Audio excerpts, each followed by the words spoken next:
When I was too weak to stand, they pressed my hand against the paper. I thought family would protect me, but they saw my sickness as an opportunity. They thought I wouldn't fight back. They were wrong. My name is Clara Henderson. I'm 74 years old, and until last winter, I would have told you that I'd lived a steady, quiet life. I was a school librarian for almost 4 decades, and I carried with me the calm rhythm of books, the order of shelves, and the quiet joy of seeing children find stories that would stay with them forever. After my husband, Henry, passed 10 years ago, I learned to build my days around routine. A morning cup of tea by the window, tending to the flowers he had planted before his heart gave out, and afternoons filled with reading or knitting. Life was not glamorous, but it was mine, and I had earned every ounce of peace. I had been careful with money my whole life. Henry and I never had much, but we managed. He was a machinist, and I stretched every dollar of his paycheck, putting a little aside each month. After his passing, I lived on his pension and my savings. I wasn't wealthy, not by any measure, but I had enough to cover my needs and a little more for emergencies. It gave me comfort, knowing I wouldn't have to depend on anyone. My son, Daniel, and his wife, Marcy, came by now and then. Daniel had been close to his father, but after Henry died, something shifted. He visited less often, and when he did, it was usually Marcy doing most of the talking, about bills, about opportunities, about how hard things are these days. I tried not to read too much into it. Families drift, I told myself. At least they still came. At least I still saw my grandson, Alex, when he wasn't too busy with school. That winter, however, my world cracked open. It started with what I thought was just a bad cold. A cough, fever, chills. But by the third night, I was shaking so badly I couldn't even walk to the kitchen for water. Pneumonia, the doctor said. My lungs were weak, and my age made recovery slower. For 2 weeks, I barely left my bed. The room spun when I tried to sit up, and I relied on Daniel and Marcy to bring groceries, medicine, and sometimes just sit in the living room while I dozed. I should have felt grateful. I told myself again and again, at least they're here, at least I'm not alone. But something about their presence was different. I would wake up and find Daniel rifling through my mail, Marcy whispering on the phone in the hallway. They would hush each other when they noticed me watching. I chalked it up to my fevered mind, fogged with medicine and exhaustion. One evening, I remember Marcy leaning over me with a paper. My hand was limp in hers. "It's just a hospital release form, Clara," she said softly, pressing my finger onto an ink pad, then onto the page. I was too weak to argue. My head sank back into the pillow, and I let them guide me as though I were a child. When I grew stronger, I tried not to dwell on it. Recovery demanded patience, and I clung to my small comforts, the kettle whistling in the kitchen, the scent of lavender from the garden Henry had once tended. But in the quiet moments, unease whispered. Why had they needed my fingerprint? Why hadn't I read the paper? Why did Marcy's smile feel too bright, too rehearsed? I told myself to focus on healing. One step at a time, Clara, I thought. You'll be yourself again soon. Yet in my gut, I knew something had shifted. My sickness had given them a window, and I wasn't sure I'd like what I'd find when the fog finally cleared. When strength finally returned to my bones, I thought the worst was behind me. The pneumonia had eased. My cough was quieting, and I was slowly able to walk down the hallway without holding onto the walls. It felt like victory, until the world reminded me that not every battle ends with the body. Some begin when you least expect it. The first sign came in an envelope, a plain white one with the bank's crest in the corner. I wasn't alarmed at first. I received statements every month. But when I tore it open, the language was strange. "We're pleased to confirm the updated authorizations on your account." Updated authorizations? My eyes skimmed the lines, searching for clarity. The letter thanked me for adding designated representatives to access certain funds. I frowned, reading it twice, my heart beginning to pound. I hadn't authorized anyone. I hadn't even been to the bank in months. My hands trembled as I folded the paper back into its envelope. Perhaps it was a mistake, I told myself. Clerical errors happen. Still, unease crawled through me like cold water dripping down my back. 2 days later, the phone rang. The caller ID displayed the bank's name again. A polite voice asked if I was confirming the recent withdrawal request. My breath caught. Withdrawal? I told them I had made no such request. The clerk's tone shifted quickly, stiff, cautious, as though my answer complicated things. She assured me no action would be taken until I appeared in person to confirm. When I hung up, my knees nearly gave out. The kettle whistled on the stove, but I couldn't bring myself to pour the tea. I sat at the table, staring at my trembling hands. The image of Marcy pressing my finger onto that paper haunted me. The ink pad, the smudge, the way she avoided my eyes. A hospital release form, she had said, but hospitals don't update bank authorizations. That evening, Daniel stopped by. He was unusually cheerful, almost too much so. He carried a box of takeout, insisted I eat more, and kept asking how I was feeling. I wanted to believe his kindness, but my eyes lingered on the way he avoided the mail stacked by the door. At one point, I saw his gaze flick to the envelope from the bank sitting under a magazine, and his smile tightened. "Mum," he said, wiping his mouth with a napkin, "you should let us handle things while you're recovering. Bills, paperwork, all that. You don't need the stress." I nodded weakly, though inside I was screaming. Handle things? Or take them? The son I had raised with bedtime stories and homemade pies now spoke to me as though I were a burden to be managed, not a mother to be respected. Later that night, I couldn't sleep. The moonlight stretched across the floorboards, and I lay awake listening to the silence of the house Henry and I had built together. Memories rose unbidden. Daniel, as a boy, clutching my hand on his first day of school, his voice breaking when Henry passed, promising me, "I'll always look after you, Mum." That promise now felt like a cruel joke. The next morning, another letter arrived. This one mentioned loan consideration. My pulse raced as I read. Loan? In my name? It spoke of collateral, my account, my property. My chest tightened. Someone had gone beyond a simple withdrawal attempt. They were setting me up for debt I had never agreed to. I knew then that the paper Marcy had pressed against my hand wasn't about the hospital. They had used my weakness. They had used my fingerprint. I stood in the living room, clutching the letter. My legs shook, but this time not from illness. This time from rage. The betrayal ran deeper than I had imagined. My son and his wife weren't just careless. They were predators, and they thought I was easy prey. I whispered to myself, not anymore. The fight inside me had been lit. I would not let them steal what Henry and I had built, what decades of sacrifice had preserved. They had mistaken my frailty for foolishness, and soon they would see the difference. The next morning, I dressed slowly, but with purpose. A wool skirt, my best cardigan, and the sturdy cane Henry had carved for me years ago. My hands still shook as I buttoned the blouse, but this time it wasn't sickness.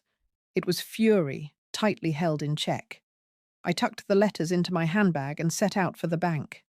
The winter air was sharp, cutting against my cheeks as I walked up the steps. Each breath reminded me that my lungs were still healing, but I pressed forward. The bank doors opened with a hiss, and the sterile scent of polished marble and paper filled my nose. For years, this building had been a place of reassurance, of deposits carefully saved, of Henry and I planning for retirement, of safety. Now it felt like a battlefield. A young teller greeted me politely, but I asked for the branch manager. I wasn't here for small talk. Within minutes, I was ushered into a glass-walled office where Mr. Klein, the manager I had known for decades, rose from behind his desk. "Mrs. Henderson," he said warmly, though a crease furrowed his brow. "I was surprised to see your name on those forms. What brings you in?" I placed the letters on his desk. "You tell me, Mr. Klein, because I didn't authorize anything." He adjusted his glasses, carefully unfolding the papers. His eyes darted across the lines, and then he reached into a file drawer. "Perhaps we should go over the documents together." When he placed the folder in front of me, my breath caught. There it was, my fingerprint, smudged, tilted at an odd angle, pressed in ink onto forms that granted my son, Daniel, and his wife, Marcy, full authorization over my accounts. Not just to withdraw funds, but to open credit, apply for loans, and make binding decisions in my name. The room tilted for a moment, as though the sickness had returned. But it wasn't fever. It was the shock of betrayal. My hand, my fingerprint, the mark that was supposed to protect me, had been used as a weapon against me. Mr. Klein cleared his throat softly. "Mrs. Henderson, I assumed you were aware. Your son and daughter-in-law brought these forms in last month. They said you were too unwell to appear in person, but that you had consented." Tears blurred my vision, but I blinked them away. I was too unwell. They knew that. I was bedridden with pneumonia. "I don't even remember this form."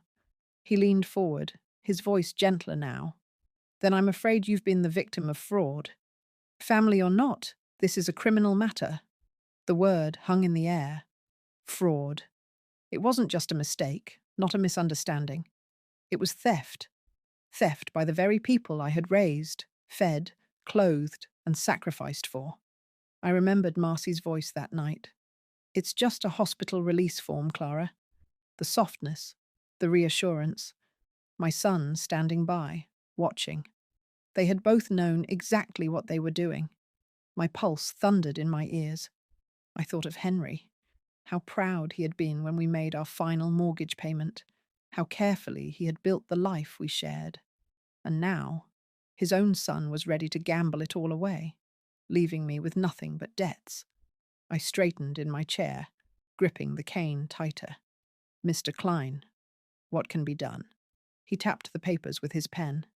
"We can freeze the authorizations immediately, but I recommend you involve an attorney. This is larger than the bank. It's a matter of protecting your assets, and frankly, yourself." Protecting myself. I had never thought I'd need to protect myself from Daniel, from Marcy, from my own family. But here I was, sitting under the cold light of the bank's office, staring at the evidence. I thanked Mr. Klein, collected the documents, and stepped back into the brisk air. My legs felt heavy, but my spirit burned with clarity. The betrayal was undeniable now. They had used my fingerprint while I was too weak to resist. They had gambled on my silence. As I walked home, I whispered aloud, "You wanted my silence, but you're going to hear my voice." It wasn't just about money anymore. It was about dignity, about justice, about reminding them that even at 74, I was not a pawn to be played with. The walk back from the bank was heavier than I expected. Each step seemed to echo with the weight of what I'd seen. The smudged fingerprint, the legal wording, my son's name typed neatly beside Marcy's. By the time I reached my front porch, I wasn't just tired, I was hollow. But somewhere beneath that hollow space, something else stirred. Resolve. I didn't storm into Daniel's house. I didn't call Marcy and demand answers. That would have been exactly what they expected. A mother's outrage, hot and loud, easy to dismiss as emotion. No. If they wanted to treat me like a fool, then I would answer as something they hadn't considered. A strategist. That night, I pulled out Henry's old address book. My husband had been many things: a machinist, a father, a man of steady principles, but he also believed in being prepared. He had insisted we keep the number of a lawyer we trusted, just in case. For years, I never thought I'd need it. But as I traced my finger over the faded ink of Mr. Weller's name, I felt Henry's foresight, like a hand on my shoulder. The next morning, I dialed the number. Mr. Weller answered himself, his voice gravelly but warm. I explained who I was, reminded him that he had once helped Henry settle a property matter. There was a pause, and then he said, "Clara, I remember. Why don't you come by this afternoon?" When I arrived at his office, tucked above the pharmacy downtown, I carried the documents in a folder hugged close to my chest. His office smelled faintly of paper and coffee, the walls lined with law books that looked older than me. He listened quietly as I laid out everything: the illness, the fingerprint, the bank letters, the phone calls. When I slid the authorization forms across his desk, he frowned. "This is fraud, plain and simple. They took advantage of your incapacity. Even if you had signed willingly, any contract made under duress or illness can be challenged. But the fingerprint, that's damning evidence." I swallowed hard. "What can be done?" He leaned back, steepling his fingers. "First, we secure your accounts.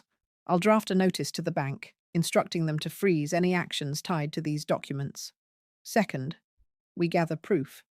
You'll need copies of everything: statements, surveillance if possible, any correspondence. Third," his eyes softened, "we decide whether you want this pursued criminally. Because, Clara, this isn't just a family dispute. This is a felony." The word hung heavy between us. Felony. To think my own son might face that label. A part of me wanted to recoil, to say, "No, he's still my boy." But another part of me, the part that had sat trembling in the bank office, knew this was no longer about sparing his pride. This was about survival. I nodded slowly. "Do what you must." Mr. Weller gave a firm nod, then picked up the phone to call the bank directly. I listened as he spoke in clipped, professional tones, instructing them to honor only my direct authorization moving forward. When he hung up, he slid the folder back to me. "Clara, keep these safe. And from this moment forward, don't sign or press your hand to anything unless I review it first. Understood?" "Yes," I whispered. When I stepped back into the chilly air, the world felt different. I wasn't powerless anymore. I had a plan, an ally, and the law on my side. The betrayal still cut deep, but now it was tempered by a strange sense of strength I hadn't felt in years. That evening, I sat in my armchair and thought of Daniel as a little boy. The freckles across his nose, the way he used to run to me after school with stories tumbling out of his mouth. How had that boy grown into a man who would press his mother's hand onto fraudulent papers? Tears slipped down my cheeks, but I let them fall. Mourning wasn't just for the dead. It was for the living who had chosen to kill the bond you thought was unbreakable.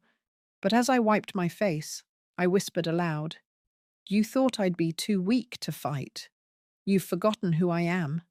And for the first time since my illness, I felt something like peace. Not because things were fixed, but because I finally had the courage to see them through.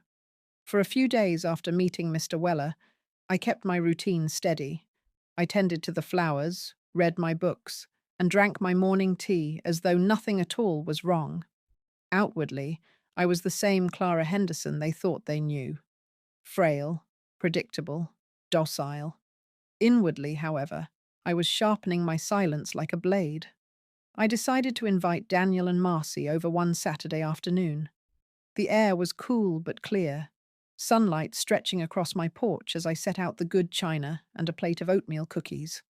I had baked them deliberately, knowing Daniel still loved them, part of me clinging to a memory of the boy he once was, part of me wanting to watch whether guilt would choke him when he bit into his childhood favorite. They arrived together, Marcy's perfume clouding the air before she even stepped through the door. Daniel kissed my cheek perfunctorily, his eyes already scanning the room as if to make sure nothing had changed. I gestured toward the living room, smiling gently, though every muscle in me wanted to shout. We sat with our cups, the tea steaming between us. I let them speak first. Marcy chatted about sales at the furniture store where she worked, about how expensive school supplies had gotten for Alex, their son. Daniel nodded occasionally, but his eyes avoided mine. He looked tired, or perhaps wary. "So," I said lightly, stirring my tea, "how are you managing with bills these days?" Marcy's spoon clinked against her cup as she laughed, too quickly. "Oh, we're fine. Just fine." Daniel cleared his throat. "We're managing, Mum. Don't worry yourself." Their answers were rehearsed, shallow. I leaned back, tilting my head. "That's good to hear. The world's gotten so expensive. Sometimes I wonder how young families make it work without help." The silence that followed was sharp. Marcy looked down, her painted nails tracing the rim of her cup. Daniel shifted uncomfortably. I could almost hear their thoughts. Does she know? Did the bank tell her? I didn't let the silence last too long. I patted my knee, as if remembering something simple. "Speaking of finances, I have an appointment at the bank tomorrow. Routine business, I was thinking, perhaps you two could come with me? I might need a little help with the walking, and the manager always likes to see family faces." Marcy's head snapped up, her smile frozen. "The bank? Tomorrow?" "Yes," I said softly, sipping my tea. 10 o'clock sharp. It would mean a lot if you joined me." Daniel's jaw tightened. He tried to recover quickly, forcing a smile. "Of course, Mom. If you need us, we'll be there." I watched them exchange a glance, quick, uneasy, full of questions neither dared voice. They thought they'd played me. They thought they were still in control. But tomorrow, the mask would drop. As they rose to leave, I pressed a bag of cookies into Daniel's hand. "Take these home for Alex," I said warmly. "Tell him Grandma loves him." For a moment, Daniel hesitated, his eyes flickering with something. Was it guilt or fear? He murmured a quiet thank you and turned away. When the door closed behind them, I leaned against the frame, my breath shuddering out. Tomorrow would not just be another errand. Tomorrow, I would walk into the bank not as a victim, but as a woman prepared to reclaim her dignity. And I would not be alone. Mr. Weller would be waiting, briefcase in hand, the law on my side. That night, I barely slept. I lay in bed, listening to the quiet creak of the house around me, Henry's old photograph on the nightstand catching the moonlight. I whispered to it like a prayer. "Tomorrow, love. Tomorrow they'll see." Morning came, crisp and clear. I rose earlier than usual, dressed in my navy coat, and fastened the silver brooch Henry had given me on our 25th anniversary. It felt like armor, a reminder of the man who had built a life with me, brick by brick. Today wasn't just about money. It was about protecting what he and I had worked for, and about showing our son that betrayal had a price. Mr. Weller was already waiting when I arrived at the bank. He stood outside, his briefcase tucked under one arm, his overcoat buttoned against the chill. He gave me a respectful nod. "Morning, Clara. Are you ready?" I tightened my grip on the cane. More than ready. Daniel and Marcy arrived minutes later, their steps quick, their eyes flicking nervously between me and Mr. Weller. Marcy's smile was brittle, her lipstick brighter than usual, as though painting confidence onto her face. Daniel muttered a greeting, his jaw tense. Inside, the branch manager, Mr. Klein, guided us into the same glass-walled office where I had first seen the forged documents. Papers were spread, neatly across his desk. Sunlight streamed in, catching the dust motes in the air, giving the whole scene a courtroom-like gravity. Mr. Weller placed his briefcase on the desk, clicked it open, and laid out the folder of evidence. His voice was calm, professional. "Mrs. Henderson has brought to my attention documents filed here under fraudulent pretenses. We're here to address this formally, with the bank's cooperation." Marcy shifted in her chair. "Fraudulent? That's absurd. Clara, tell them we were just trying to help while you were sick." I met her eyes, steady and unflinching. Help doesn't involve pressing a dying woman's hand onto papers she doesn't understand. Daniel's face flushed red. Mum, that's not fair. You agreed. I cut him off, my voice quiet but sharp enough to pierce the air. I was delirious with fever, Daniel. I barely knew my own name. And you took that moment to steal from me. Mr. Klein cleared his throat and pushed the forms toward Daniel and Marcy. These authorizations are invalid. Effective immediately, your access to Mrs. Henderson's accounts is terminated. Further, this matter will be documented for potential legal action. Mr. Weller added, if Mrs. Henderson chooses, charges can and will be filed. Fingerprint forgery and financial fraud carry serious consequences. Prison time in some cases. The color drained from Marcy's face. She glanced at Daniel, whose fists clenched on the table. He looked like a boy again, cornered and furious, but with nowhere to run. You'll regret this, Daniel hissed at me, his voice low, his eyes blazing with something between anger and desperation. I straightened, my cane steady at my side. No, Daniel. You will. You thought my silence meant weakness. But I see you now. I see exactly who you are. The office was silent, except for the hum of the heater. Outside, customers and tellers went about their business. But inside that glass room, my family was unraveling. The son I had raised, the daughter-in-law I had welcomed, both caught in the web of their own greed. Mr. Weller gathered the papers, sliding them back into his briefcase with measured calm. Mrs. Henderson, your accounts are secure. I'll follow up this afternoon with the next steps. I nodded, though my eyes never left Daniel's. For years, I had looked at him and seen my child, my pride. Now I saw something else entirely, a man who had gambled his soul for money and lost. When the meeting ended, Marcy rushed out first, her heels clicking against the tile, her face pale. Daniel lingered, his chest heaving as though words fought to escape him. But he found none. At last, he turned on his heel and stalked out. I remained in the chair a moment longer, my breath steadying. Mr. Klein offered me a kind smile. You've done the right thing, Mrs. Henderson, perhaps. But as I walked out with Mr. Weller at my side, I knew this was only the beginning. The bank had closed its doors to them, but their desperation had only just begun to surface. And desperation makes people reckless. That night, as I set my cane by the bed, I wondered what tomorrow would bring. I didn't have to wonder long, because at dawn, the knocking began. The knocking came before the sun had fully risen, sharp and urgent against the wooden door. I had just settled with my morning tea when it began, rattling the quiet of the house. At first I thought it must be the postman or a neighbour in distress. But as the pounding grew louder, more desperate, I knew. When I opened the door, Daniel stood there, his face haggard, Marcy just behind him with eyes swollen from crying. The proud confidence they carried into my home days ago was gone, stripped away like paint in the rain. "Mom," Daniel began, his voice cracking. "Please, we need to talk."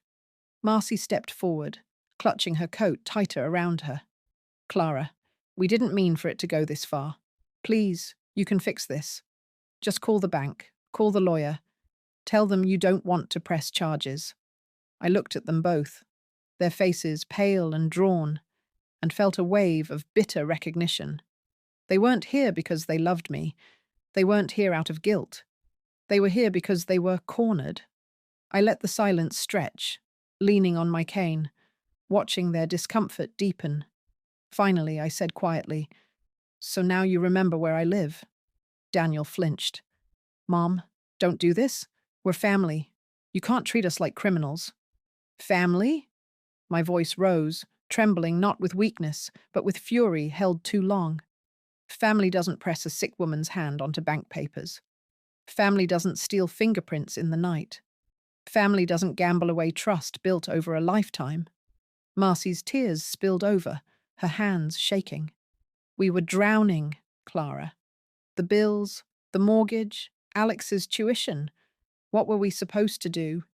We thought you'd understand. We thought, you thought I wouldn't fight back. I cut in. You thought I was too old, too frail, too dependent on you to notice. Daniel's voice turned sharper, desperate. We didn't mean to hurt you. Just help us make it right. Please, don't let this ruin everything. I steadied myself, my heart aching but my resolve like iron. You ruined everything when you chose greed over love. I gave you life, Daniel. I raised you with stories, with food I sometimes went without to put on your plate. I stayed up nights sewing patches on your jeans so you wouldn't be teased at school. I sacrificed so you could stand tall. And now, you would rather see me in debt, broken, humiliated, than face your own failures. He lowered his head, his shoulders slumping. For the first time, I saw the weight of shame crack his mask. But shame was not repentance. Shame was fear of consequence. Marcy reached for my hand, her grip trembling. Please, Clara, think of Alex. If his father goes to jail, if we lose everything. I pulled my hand back, cold and steady. Alex deserves better than parents who teach him that betrayal is a solution. The wind gusted through the doorway, chilling the room. Daniel looked up, his eyes glassy. So that's it? You're choosing the law over your own blood? I drew myself up, as tall as my bones would allow. I'm choosing respect. I'm choosing dignity. I'm choosing to live without fear in my own home. The silence between us was thick, broken only by Marcy's muffled sobs. Daniel clenched his jaw, but he had no more words. At last, I placed my hand on the door. Leave, I said firmly. Go. Until you understand what it means to be family, this door stays closed. And with that, I shut them out. Their muffled pleas seeped through the wood for a moment longer, but I did not open it again. I turned back to the quiet of my home, my cane steady on the floorboards.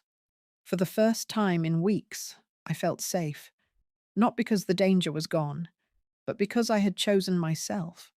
After Daniel and Marcy left that morning, their pleas fading down the walkway, I closed every curtain in the house and sat quietly at my kitchen table. The teacup beside me had gone cold, untouched, but I didn't mind. For the first time in weeks, the silence felt like my own again, unbroken, untainted by whispers of fraud or betrayal. That afternoon, I called Mr. Weller. My voice didn't shake as I told him what had happened at my doorstep. They begged me to stop, I said. And what did you say? He asked. I let out a breath, calm but firm. I told them family doesn't steal fingerprints, and then I closed the door. There was a pause on the line before he said softly, Then you've already won the hardest battle. The days that followed were filled with paperwork, signatures, and legal precautions. Mr. Weller drafted new protections for my accounts, ensuring no one could ever access them without my direct presence. The bank, under Mr. Klein's supervision, added additional safeguards, noting in my file that my son and daughter-in-law had attempted fraudulent activity. It felt strange, needing protection from the very people who should have been protecting me. But strange or not, it was necessary. One evening, as I sat by the fireplace with Henry's photo beside me, I began rewriting my will. The pen felt heavy in my hand, but my resolve guided it steadily across the page. Daniel and Marcy's names, once included without hesitation, were struck out. Their betrayal had earned them nothing but absence. Instead, I redirected what little wealth I had toward Alex's future, on the condition that it bypass his parents entirely until he was grown enough to understand the meaning of responsibility. It wasn't about revenge. It was about justice, about ensuring the cycle of greed and betrayal didn't continue unchecked. In the quiet, I found myself reflecting on the journey. Illness had left me weak, bedridden, dependent. I had trusted my family to care for me in that fragile state. Instead, they saw an opportunity. They looked at me not as a mother, not as a woman who had built a life from nothing, but as a signature, a fingerprint, a means to an end. That betrayal had broken something inside me, but it had also built something new, a sharper spine, a clearer voice, a strength I hadn't realized still lived in me. The neighbors noticed the change. "You're walking taller these days, Clara," Mrs. Jennings remarked one morning as I collected the mail. I only smiled. If only she knew the battles fought behind these curtains. Daniel hasn't come back since that morning of knocking and begging. Marcy sent a single letter, tear-stained and apologetic, but I couldn't bring myself to read past the first few lines. Words, after all, are cheap when actions have already spoken louder. And yet, I don't sit here bitter. I sit here free. Free from fear that my savings could vanish in the night. Free from the illusion that blood alone defines loyalty. Free from the weight of silence I once carried like a burden. Some evenings, I light a candle by Henry's photograph and speak aloud, as though he's listening from just beyond the veil. They thought I was too weak, love. They thought I'd fold. But I stood up. In those moments, I swear the house feels warmer, steadier, as though he's nodding in approval. Illness may weaken the body, but betrayal, it hardens the spirit. And in the quiet after the storm, I discovered something I had forgotten, that strength isn't always loud. Sometimes it's in the steady closing of a door, the refusal to yield, the quiet dignity of a woman who chooses herself. So when they came begging, I realized I didn't need their apologies. I didn't need their excuses. I already had my justice. And justice, I've learned, is the greatest inheritance.